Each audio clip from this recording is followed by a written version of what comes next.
Howdy everyone. I'm back. I'm here to do my first at present, which I've been so excited to film. This is like kind of the reason I wanted to start a channel, is to just kind of word vomit about what I'm reading and what I'm playing with and the decks I'm using.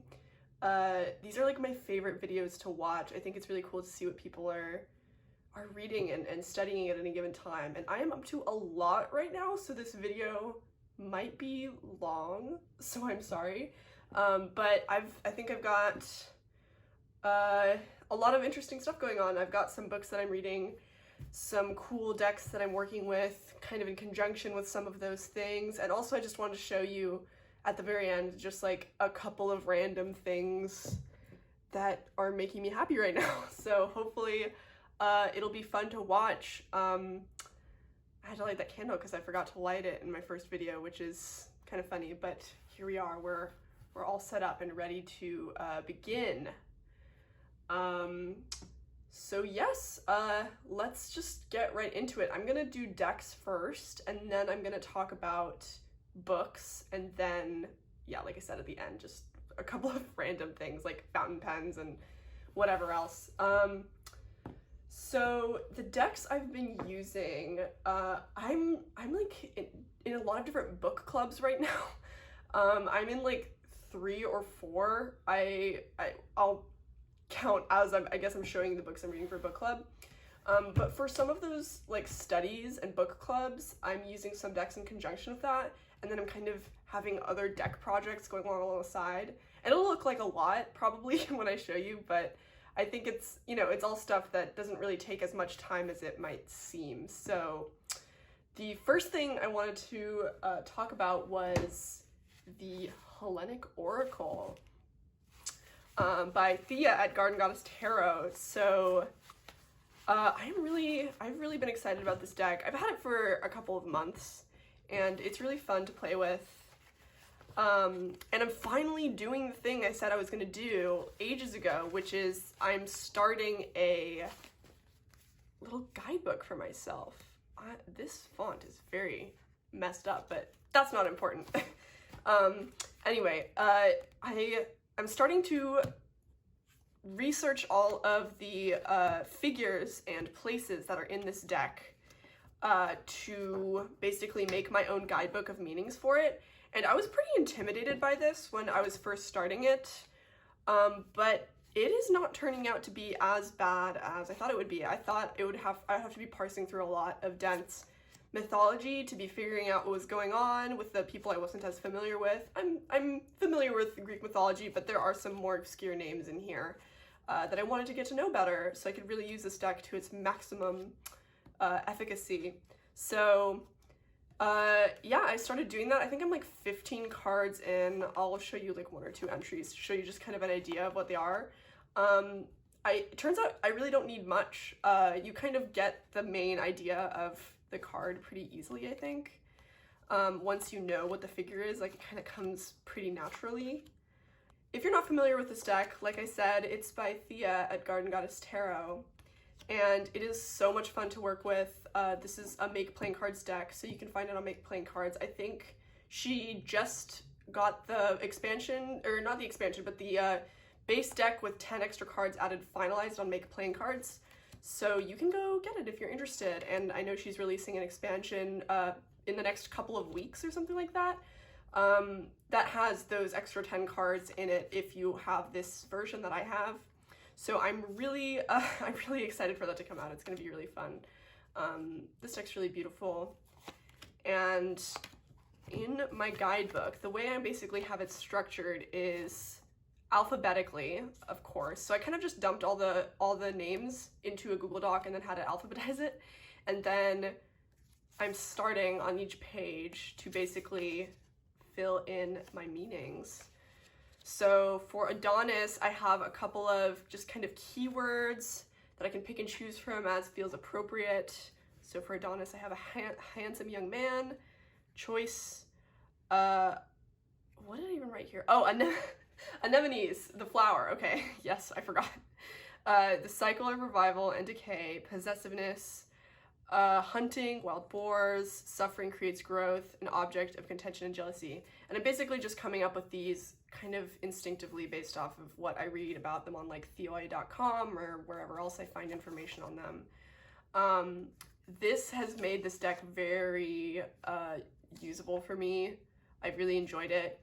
And I recommend you do it too. It's not as scary as it sounds. I know there's 90 cards in this deck, so it sounds like it's like a really big undertaking, but it's really not. I only was spending about 5 minutes researching each figure before I kind of really easily was able to come across what their general thing is. Like, they're mythological characters, they have archetypes that they follow, so it's pretty intuitive and easy to come up with it once you do that research, which is not that hard, and it's very fun. So I very much recommend it if you have this deck, or if you're thinking of getting this deck, of coming up with your own meanings. I really like doing that for a lot of decks. I'll show you the Memento Mori in a little bit, and we'll talk about that too, because for that deck I think it's really an integral part of what makes that deck so good, is the ability to come up with your own meanings kind of on the fly, or personalize it to yourself in that way. So definitely recommend doing this. It's a very fun project. Yeah, that is the Hellenic Oracle. The next deck that I've been working with, I already talked about it in my first video, so I won't, go into it again, but it's been the Goblins and Gardens deck. Like I said, I love this deck. I recommend it if it looks like something that would interest you. I forgot to mention that this deck shuffles really well. It has gilded edges, but they're not sharp at all. They don't hurt at all. These are really comfortable to shuffle, and it's a linen finish, so really shuffleable. To be fair, if you have small hands, it might be harder because it is a little bit on the bigger side.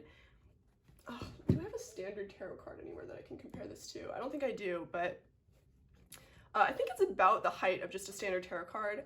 I have pretty big hands, or I guess long hands. I always thought it was because I played piano for like 10 years and I thought it like stretched my fingers out and made them really long.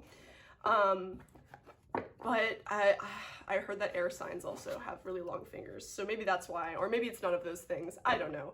But this deck shuffles so well, if I can do it properly. Shuffles really comfortably, it's so fun to mess with, and yeah, this deck is really great. I've been using it lots and lots because it is my favorite right now. Another deck that I've been working with is Smoke, Ash, and Embers. I picked up both this deck and the Oak, Ash, and Thorn in August, I think, when they were having their sale where things were a little bit discounted. I was like, okay, well, I can justify this. I knew I was going to get them eventually, and I figured why not take advantage of that sale that they were having. This deck is so beautiful. Everyone's seen it by now, but I really enjoy it. It's very much fall. It's very much this time of year. I've been using it for some bigger spreads. Just using it for some bigger spreads mostly, and not so much for daily polls. But it's been really fun. I really enjoy this deck. You've seen it. We've all seen it. It's beautiful. Thick.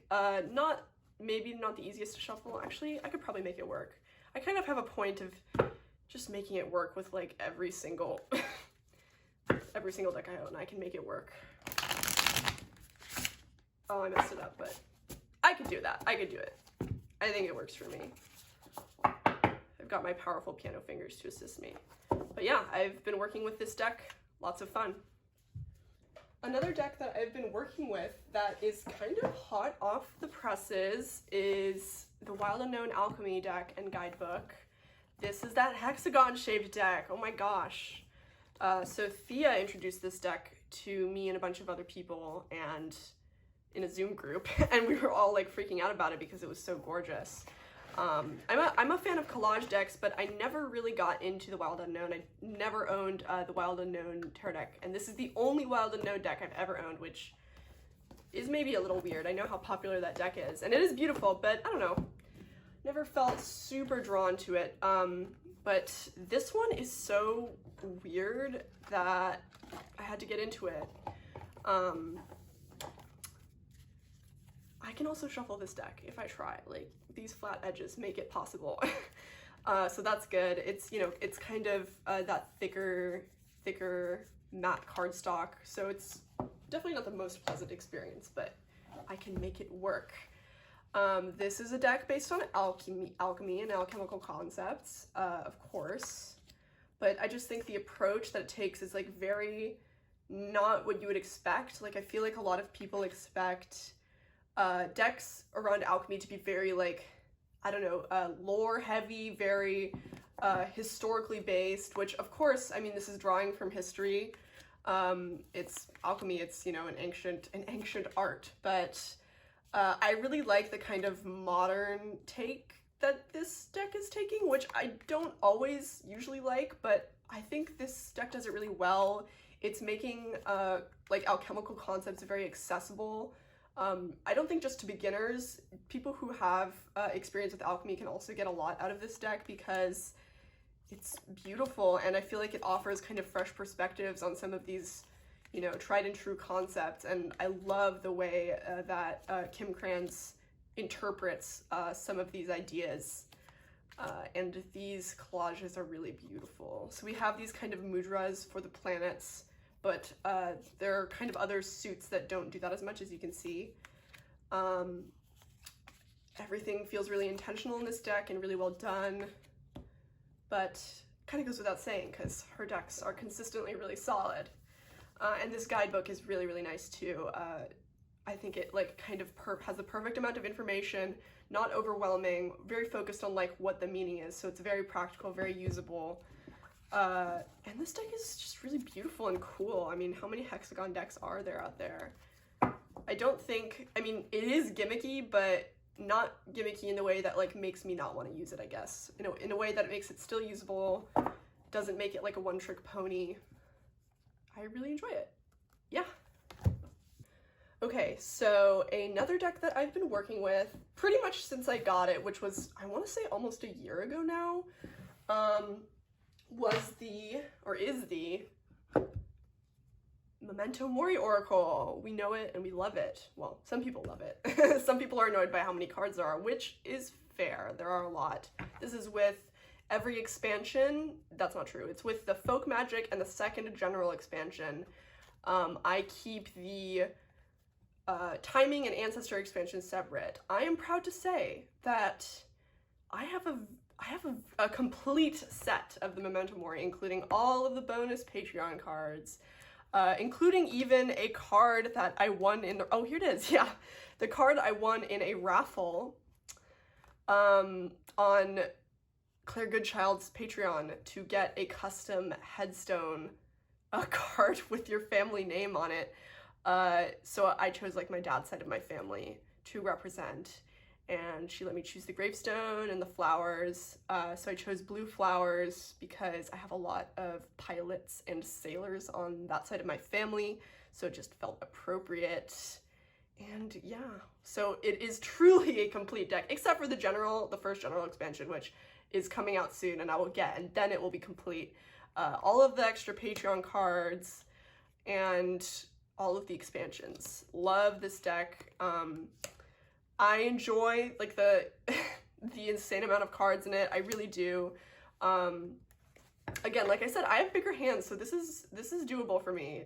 Even I don't mind if I have to split it into two piles to shuffle it or anything like that. Oh, and I edged this deck. If you can see it, like, it's the most perfect match ever. It's this is Distress Ink and Antique Linen, and it's like perfect. It looks great.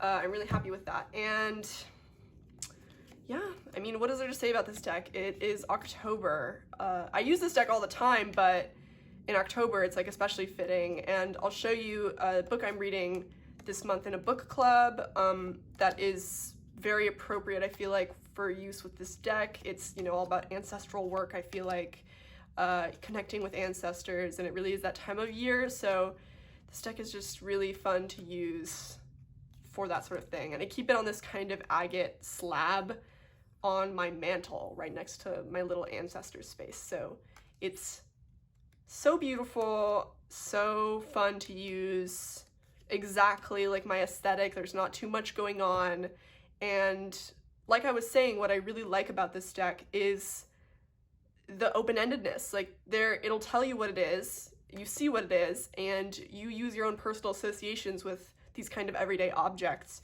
to come to your meanings. Especially for ancestor work, I feel like it makes sense to do it like that. I think it really makes sense to try and, you know, so you might have like a personal association with a perfume or whatever other objects are in this deck, like that you very clearly associate with a certain relative, for example, who passed away. So if that card ever came up, you could have that be like an indicator of that person. Or you could decide that certain cards are indicators for you to pick up the ancestor expansion to see, you know, if you're talking to anyone or whatever. Do that kind of fun exercise. And I just think this deck is so universal in that way. And it has that perfect kind of spooky stint that I'm just obsessed with. I mean, it matches like what's going on here so perfectly, I feel like. Yeah, this deck is really amazing. And I am one of the many fans of it. I'm gonna keep using it forever. Okay, the next deck is the Thoth. So the Thoth, I've been doing a daily pull with this deck every day, and it is such a funny deck. I don't need to pull it out and show it to you. I'll just sit on it for a second, but I haven't been using this deck for very long. I really was a total novice with anything Thoth related, and Joanna or anyone who was in Joanna at Monomqua's Patreon will know this, because I remember one time, I forget how long this was, like maybe 7 months ago, Joanna posted a picture of the Thoth like cropped in, and I was like, oh my god, what deck is that? And she was like, haha, it's the Thoth. So that was, I mean, I knew what the Thoth was, I just didn't recognize the image, and I just was so embarrassed, because I knew about tarot, but I really didn't know anything about the Thoth. So that was kind of part of what inspired me to finally get this deck and work with it, and I really love it. I really don't feel kind of pressured to do a deep study of this deck right now. I have, let's see if I have the book, yes. I have this book, Tarot Mirror of the Soul by Gerd Ziegler, and I basically just do a daily pull and read from this, and it's a very approachable way to kind of get familiar with this deck. I'm going to worry about more of the esoteric symbolism later. I'm not really worried about doing that right now. I think a lot of people put a lot of pressure on themselves about how unapproachable this deck is. And with something like this, it's really not that bad. This guidebook is really nice. Has little suggestions, questions, affirmations for every card. So it's like kind of turning the Thoth into an oracle in a way. So it's really an easy way to do it, and I like working with a Thoth like this, and then one day I will, you know, properly pick it up and turn it into, you know, really get to know every little symbol that's in here, beyond just kind of what is immediately obvious, because we all know there's a lot going on in this deck. So that's what I've been doing with Thoth. Okay, I need to pick it up because I'm already several minutes in, and I've got still plenty to talk about. I've been using the Road to Nowhere Oracle deck for basically everything. It's such an amazing all-arounder for accompanying tarot readings. It's, I think, my favorite Oracle deck for that purpose that I have. It definitely is. This is like such a beautiful deck. I really feel connected to it. I feel like a lot of these cards describe me in many ways. Very beautiful. It is out of print, so, you know, keep your eye out for it. I know it does pop up here and there still, but it's out of print, which is very sad, because I think this is such a beautiful and special collage deck that kind of stands out from the rest in a really unique way.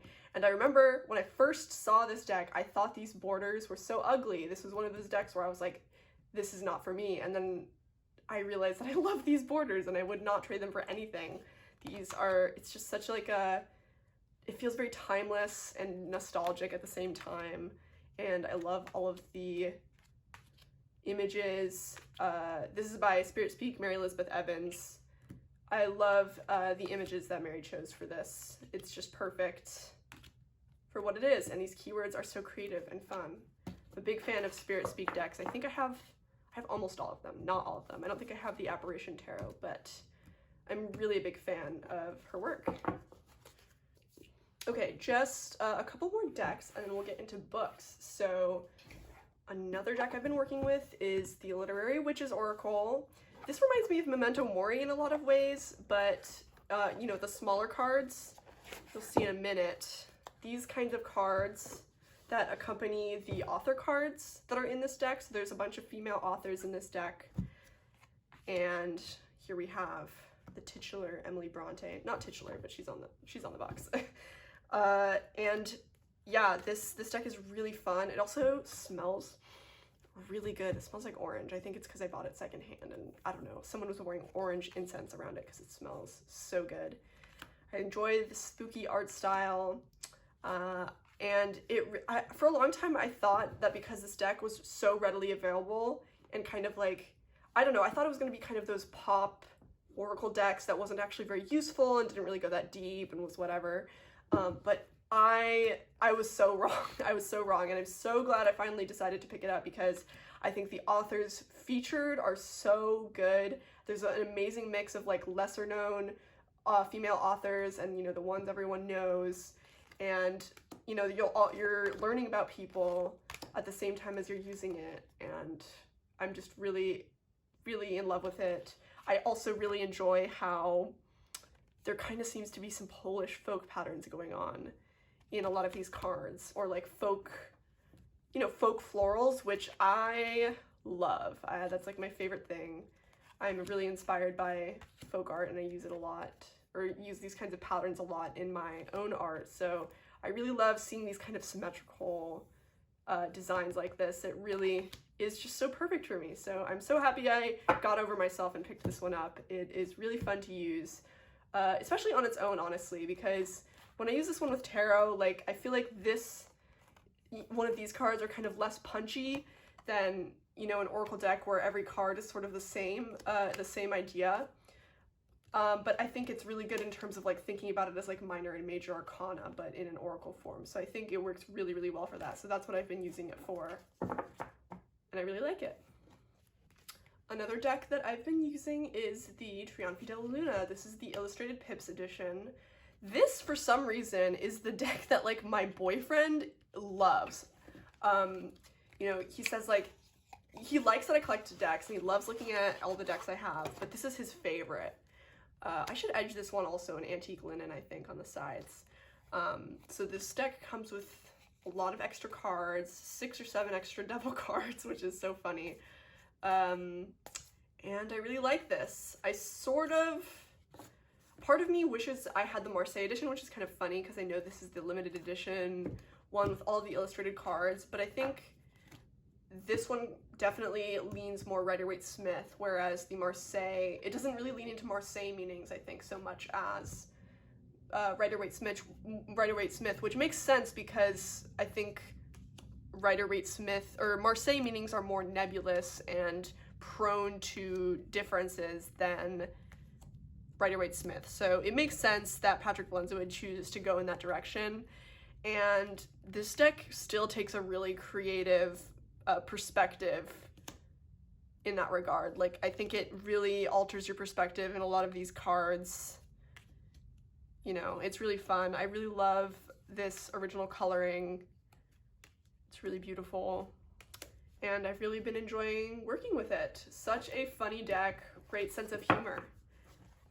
So this is kind of a funny one that I've been using a lot, actually. I think I've been using this Spirit Cat Oracle a lot because it is so accessible, I think, and so cute. These cats are cute. I enjoy cats. This is also one of those decks that feels kind of childish in a fun way. Also one of those decks that has the meanings on the back, and these write-ups are really nice. So this deck is really comforting, I think, and I find myself reaching for it a lot. Almost every day for several months I've been reaching for it because I just really enjoy the childish, playful nature of these illustrations, and the messages on the back are very reassuring and sweet and fluffy, and sometimes you want that. It's not like an affirmation deck. There are times when it'll tell you you should do the work or do the hard work. Like, it's not going to just tell you that everything's okay all the time. It definitely has some depth to it that I don't think you would expect by looking at it, but I really, really love this deck. I'm so glad I picked it up because I'm getting a lot of use out of it, and these cats are just so precious. Yeah. Okay, one more deck. I know it seems like I've been showing a lot of decks, but this has kind of been over the last couple of months is what I'm showing. So it's not just like stuff I've been using in the last like 3 weeks, although I do kind of switch it up a lot. I'm not one of those people who decides to settle on something for a while, although I probably should, and I will be doing that, I think, later on. But I think at this point, I'm just really enjoying just picking and choosing on the daily, just whatever strikes my fancy. So this is the Tarot of Vampires. I made this bag on a 1950s sewing machine, and here it is. I'm sure many are familiar with it. I've edged it in red with a Prismacolor marker, which is great because it doesn't bleed at all. And this deck is very Halloweeny. What else can I say? I am one of those people who I think use it all year. I've had it since July, and I've used it many times since I got it in July, which was maybe a weird time to get it. But I have no regrets because this deck is brilliant, and like everyone says, the book is really good. Really great introductory book to a lot of different tarot concepts, including the Tree of Life. So I really recommend it for that. But beyond that, you know, a lot of people, including myself, I think, look at this and they're like, this isn't for me because I don't know, it's just not for me, but it is for you. This kind of like cheesy 90s vampire-ness, I think we all just need to embrace it in ourselves. And this deck is just really fun. Like, this is it's so dramatic, so intense.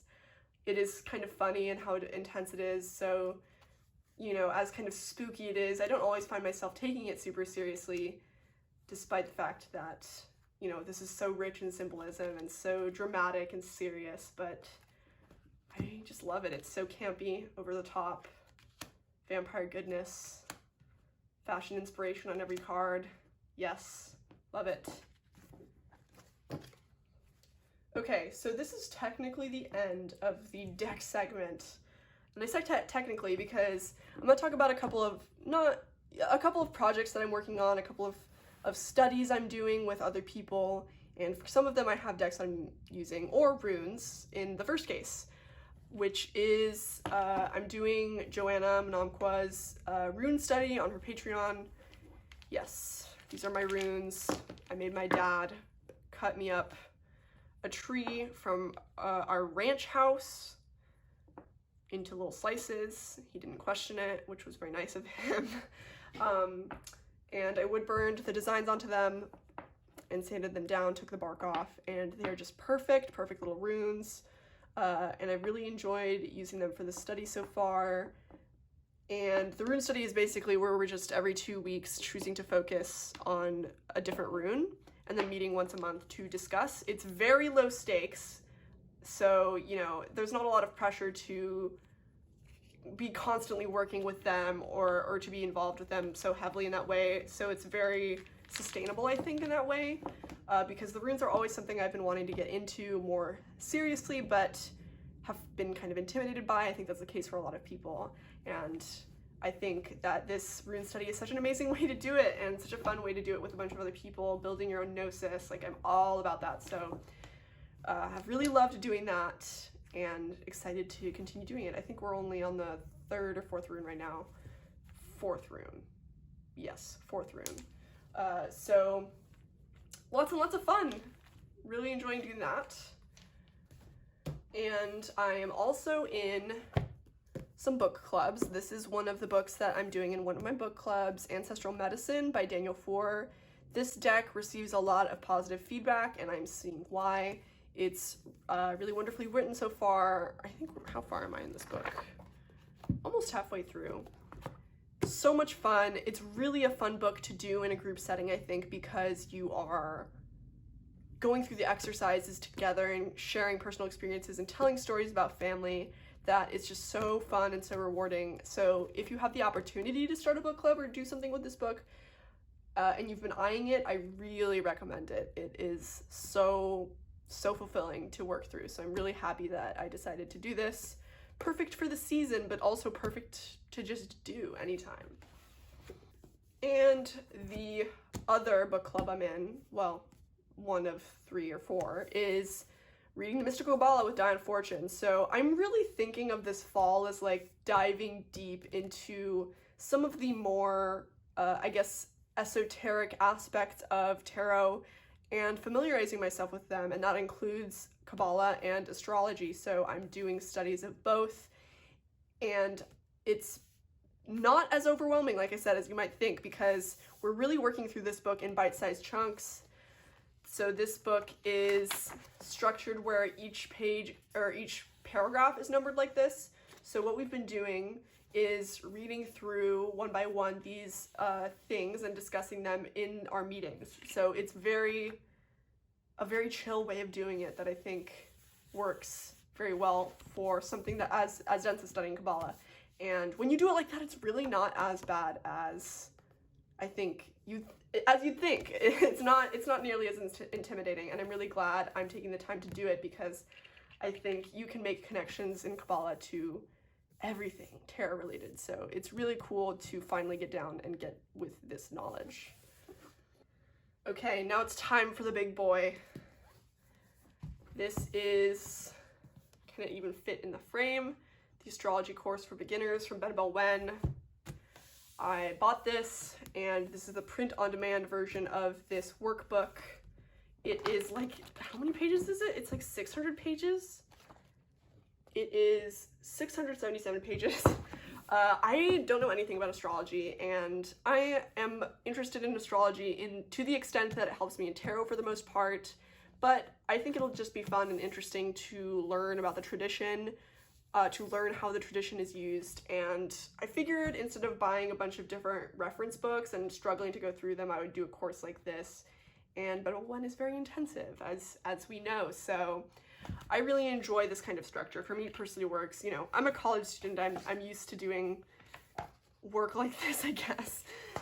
So I'm really enjoying working through it. I'm about, I don't know, 20 pages in right now, and yeah, I mean, this will teach you how to read your chart, and it will teach you basically all the basics you need to move on from there, because I really don't know anything right now. I need to know what words mean. I need to know what words mean so that I can apply them to tarot, and so I can look at those symbols and make those connections really easily. So that's kind of my goal, is to kind of finish this by the end of the semester, or in December. So hopefully that will happen. This has been really fun so far.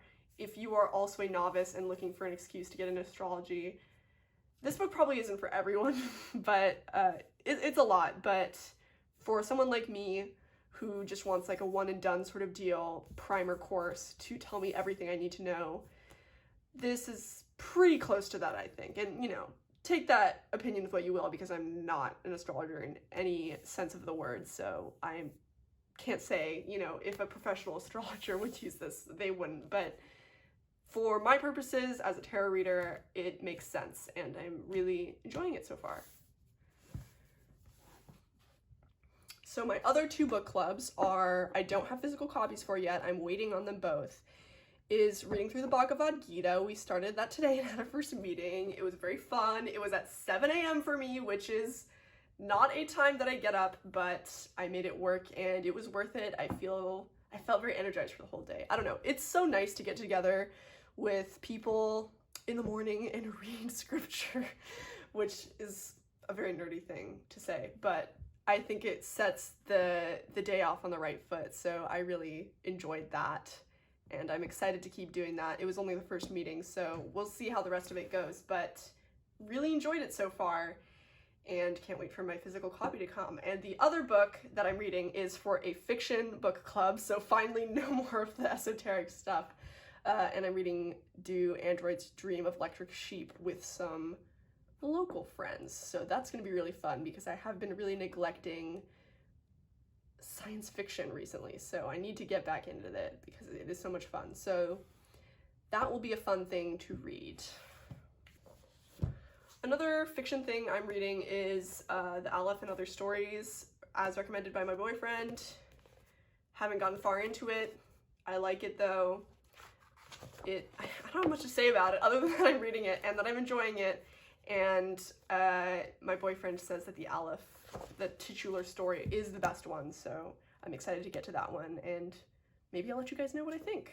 And let me know if you've read this and what you think about it. Let me know for all of these books, if you've read any of them or are planning on reading any of them.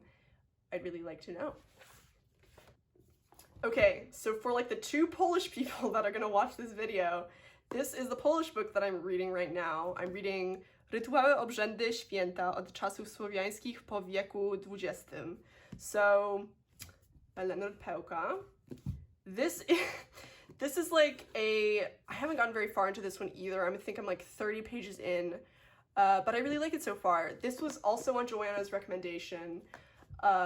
She linked like this entire series that I was not aware existed, because it's very hard to get Polish books, especially maybe more, you know, obscure ones like this. This is not that obscure, but you know what I mean. Less like mainstream books like this in the US, but I was really lucky in that my mom was in Poland at the time, so I had them shipped. This is from a series, so I had like 7 of these books shipped to my mom while she was in Poland, and then when I went up to visit her, I went and got them and brought them with me back home, and I'm so glad I did, because first of all, there was like a crazy sale going on with these, and I got like 7 or 8 books for like $35 or less. The exchange rate is crazy right now in Poland, but yes, amazing deal. And if you're not Polish, you won't know, but because I don't think there's a translation of most of these. Some of them are translations of older texts, but this is truly Polish. But for someone who's interested in like Slavic folklore or Slavic magic, folk practitioner people, you would like this. For that very niche few that would be into this, this series is really where it's at.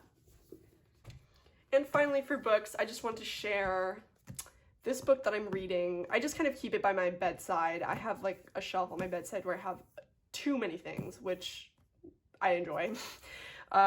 This is Prayers to the Great Creator by Julia Cameron, author of The Artist's Way, which is also something I'm thinking of jumping back into soon. I've read it once, loved it, changed my life, you know. I'll probably read that again and go through it again one day soon. I love that book. But this is another book that she did. This is a compilation of a number of her prayer books. This is Prayers to the Great Creator, and this was recommended, I think, to me by Molly Roberts. I think she must have mentioned it on her Patreon or something, and that is how I found out about it, and I really like it. It's kind of like affirmations, I guess, but and it uses the word God, but it's very non-denominational. That becomes very clear when you read it, and it's just the perfect size to just read a little bit before bed and take that with you to you know, as you fall asleep. And Julia Cameron really loves quotes, and she has a lot of really good quotes in here, as she should. So yeah, this is a really beautiful kind of prayer book or like affirmation book. So if you're into that sort of thing, I really recommend this one, and you can usually get a pretty good price on it. Okay, so that was all the books and decks. It was a lot. But I have like 3 more things I want to show you. For people who care about fountain pens, I want to show you my fountain pens. Well, the fountain pens that I have right now with me. I keep them in my, is this morbid? I don't know. My very old and very ink-stained fish pencil case.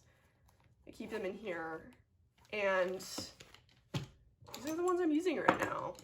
If you're interested in fountain pens, and if you're not, you should be, because it is the superior way to write anything. This is my favorite. It's the Kaweco Sport Instant Forest Green. It is very beautiful. It's kind of dirty right now.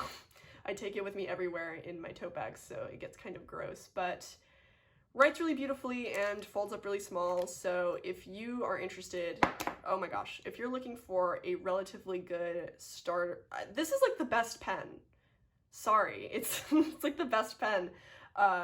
very sustainable. You can just keep refilling the ink forever. So I really, really recommend this pen if you don't have it. If you're a fountain pen freak, you probably do have it. But if you're trying to get into it and you don't know where to start, you should start with this pen. It is so versatile and wonderful. And I'm left-handed, so I need ink that will not transfer on me, and I need a nib that's not going to be too wet so that I can write without making a mess. And this pen really does that for me. And the ink I use is just the Kaweco ink as well, so it's just so good. This is the Sheaffer fountain pen. I think they just make one.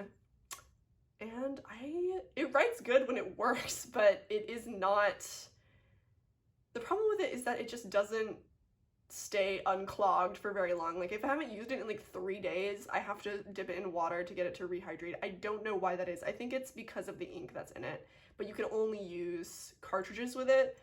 I think only Sheaffer cartridges, but no, that's probably not true. But yeah, I guess I should just choose ink. Maybe it's not the fault of this pen, but I really had problems with it not staying wet, which has been annoying. But it was a gift from my mom, and it writes really well when I can get it to work, so I do enjoy that aspect of it. And this one, for people who don't know about Jinhao fountain pens, this is also probably a good entry-level fountain pen because it's like $3 and it's a fully metal casing. The nib is metal and it writes shockingly well. So Jinhao is a Chinese company, and you can get these pens on AliExpress, and they make a bunch of different versions, and they are not like knockoffs of anything as far as I can tell, because they're just like a legitimate Chinese fountain pen brand that just makes really, really good fountain pens for a super cheap price. So I really recommend them. You can order them on AliExpress. You can order them also from some fountain pen specialty sellers. It'll be a little more expensive, but you'll get it faster because, you know, you have to wait a long time if you get them from something like AliExpress. But these are really beautiful. Also comes with a plunger so that you can keep refilling it. You don't have to use cartridges. So it's just the perfect pen for such a good price. And I use this one all the time. I use this one for tarot journaling pretty much exclusively, and it's amazing. So I really, really recommend that. That was for my fountain pen people. I'm sorry to everyone else.